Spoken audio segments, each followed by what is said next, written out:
Hey y'all, welcome to Art of the Budget. My name's Nicole. My pronouns are she and her, and I live in the Pacific Northwest on the traditional unceded territories of the Coast Salish nations. And today we're doing a budget reconciliation.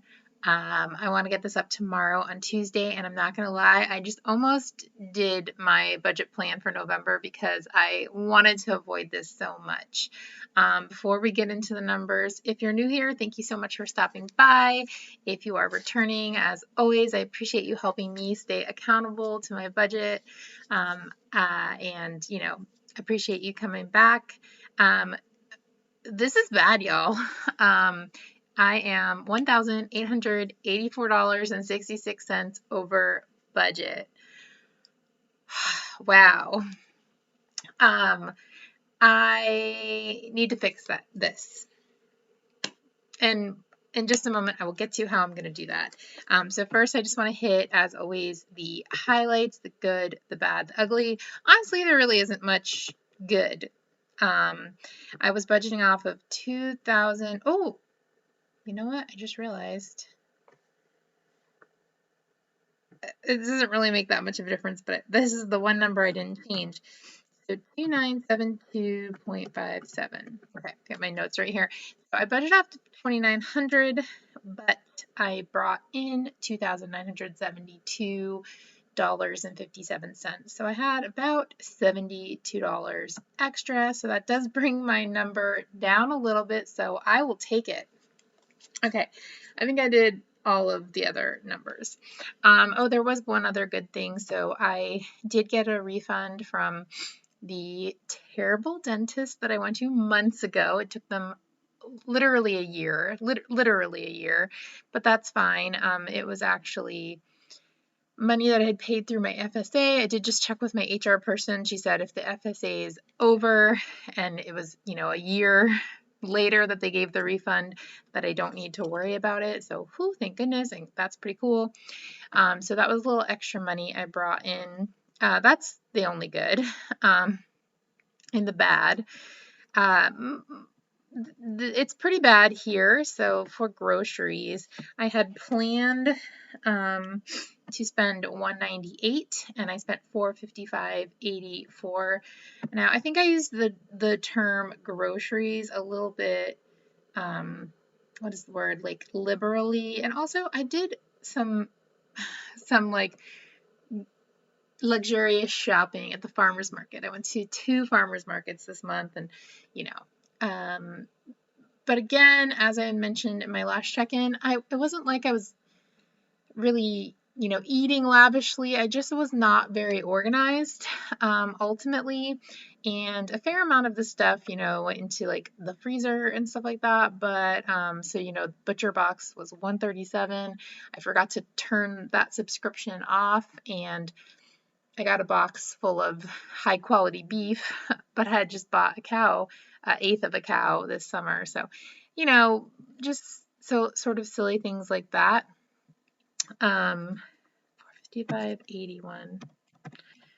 Just a little random thing. Oops, 455.87. Oh gosh, 7. There we go. So yeah, basically just not being organized, not having it together gets you a $500 grocery bill. So, whatever. Honestly, I did my budget. I recorded every cent I spent for a year before I started having a budget. And this is not wild.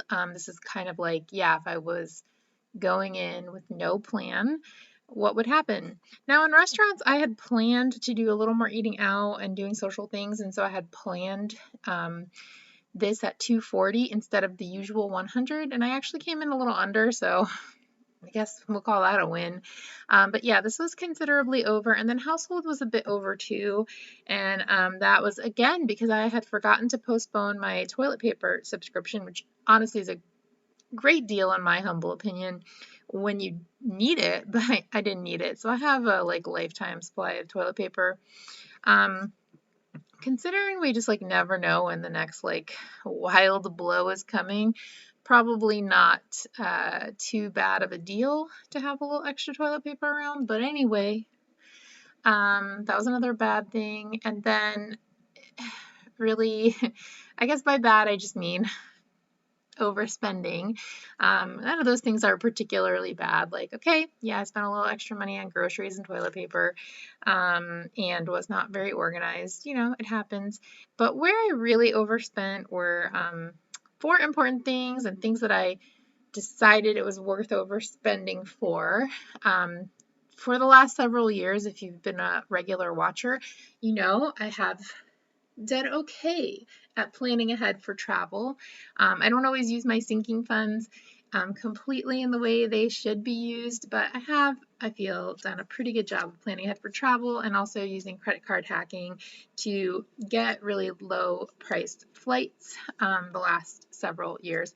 And I just wasn't able to do that. And so I made the choice to go ahead. And I also decided to see a dietitian this month for not for dieting reasons, but for like just some health check-in stuff. And I spent $360 in the health category, and I spent $1,331.51 in the upcoming travel category. Oh, and an honorable mention to clothing, where I spent $145.86.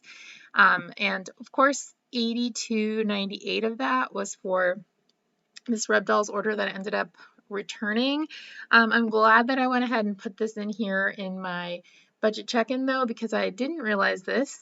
I feel like the website was not too clear, but I got a gift card. So I feel like the website says we don't do exchanges, we only do refunds, but the refund is on a gift card. So it's essentially an exchange. So anyway, that's fine. I'm sure I'll spend it. I'll find something to spend it on, but here we are, $1,812.12 over budget. Let's fix it. Basically, I decided I'm going to take this out of my emergency fund. So I need to create a deficit here. So I'm going to add a charge of 1,812.12. And I'm just going to call this EF withdrawal. And then, yeah, so now I can see that this is less. This is probably not the only way to do it. I think I can actually just go in and change this, but whatever. So this is how I know I need to bring this up at least to my minimum 10K. I guess if I really wanted to see some silver lining, I had been putting a little extra in the last few months, so that helps.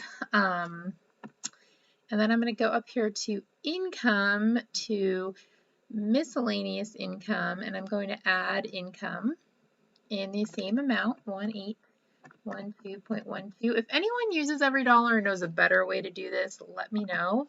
And this is going to be EF deposit. And that should, and now I just need to change this number. And that should bring me to an every dollar budget. All right. It's kind of a dark day when I have to take money out of the emergency fund, but I will be focusing in November and December on prepping for anything that's coming up so I don't have to do that again. Number one, prep for anything coming up. And then number two, rebuilding the emergency fund. So those are going to be my kind of minor goals for the next 2 months. That's it for me. Thanks so much for hanging in there. What a roller coaster, y'all, October was.